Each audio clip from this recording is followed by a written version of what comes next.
One of the most important aspects about Doors, at least in my opinion, is the game's story. Now, to the average player, the lore of this game is rather straightforward. That being that you, the player, enter the hotel, defeat all the entities, and move on to floor 2. However, underneath the surface, there's a much larger narrative being told, one which gives more context to some of the characters you meet on your journey through the hotel.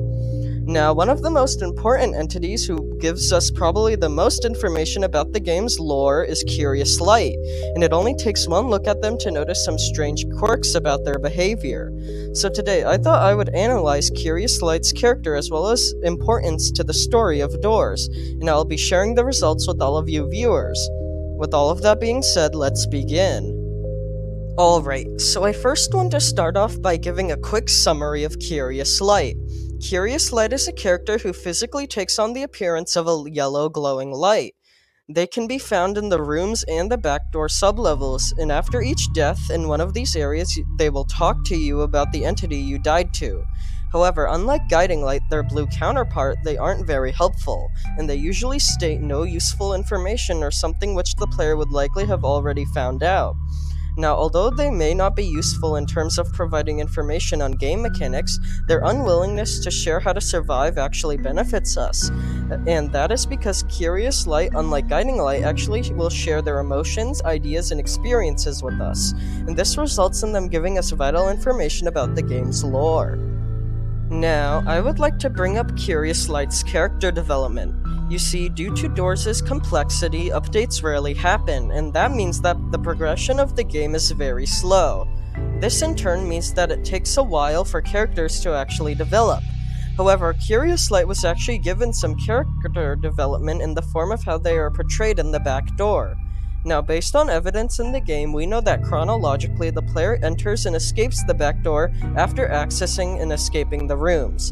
We know this because not only is it required for you to enter the rooms before entering the back door, but Curious Light recognizes you, meaning we had to have met them sometime in the past.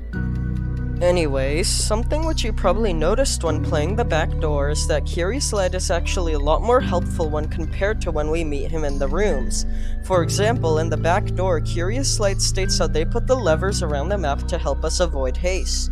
Whereas in the rooms, Curious Light doesn't help us at all, even stating how they won't give us hints. However, this development raises some big questions, that being why did it happen? There had to have been something which gave Curious Light a change of heart, and I think that I have figured it out. You see, whenever you die in the rooms, Curious Light practically begs you to return and keep trying, and this is strange for numerous reasons. Now, one of the leading theories as to why this is the case is because when we escape the rooms, Curious Light now has access to the exit door and therefore can enter the hotel. However, this actually isn't true. Curious Light could already access the hotel as they are seen hovering near the room's entrance, so them wanting us to open the entrance to the hotel so they could escape the rooms can't be the reason why they want us to keep trying. Additionally, a big question which comes up when discussing this is why does Curious Light willingly choose not to help us by providing information, yet they still want us to succeed? It is pretty obvious that Curious Light knew how to handle the entities in the rooms, yet specifically they chose not to give us that vital information which could have helped us tremendously when it came to accomplishing the goal they wanted us to do. Now, there have been some theories as to why this may be the case, such as how the third red light, which is known to be the most powerful and to be against the player, might be somewhat holding Curious Light hostage, meaning they can't help us as that would mean they could be put in danger. However, there isn't enough evidence to draw a conclusion. Anyways, once we do escape the rooms, we somehow do an unknown favor for Curious Light in the process, and that is probably why they are more helpful to us than the back door, as they are showing their appreciation towards us. Still, even in the back door, Curious Light withholds information from us, as they don't provide a detailed description of each entity like Guiding Light does.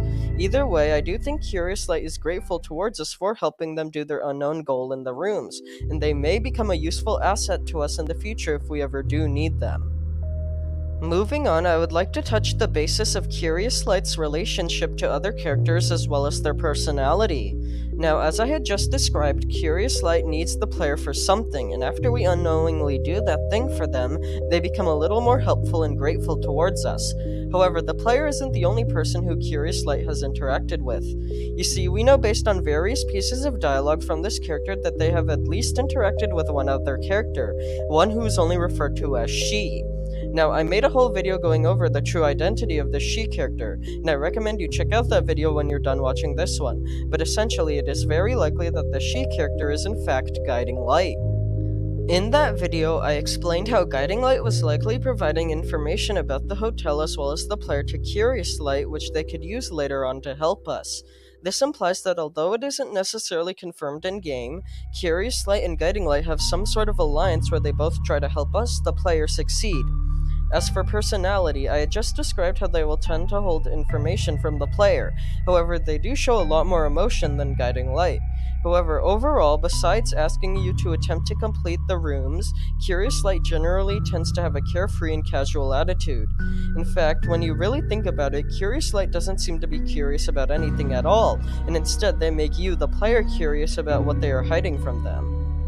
Anyways, the last thing I would like to discuss about Curious Light is their item. You see, Curious Light, similarly to Guiding Light, has two items which they are connected to. For Guiding Light, it is the crucifix and candle. However, for Curious Light, it is the vial and bottle of starlight. When these items are obtained and used, players will experience a temporary health and speed boost.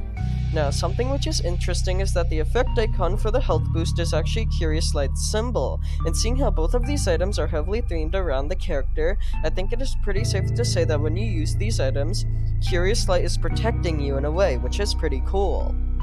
Anyways, that was essentially all I had to say about Curious Light in Roblox stores. I'm excited to see how this character will develop in the future, as well as how they will interact with other characters such as the third red light.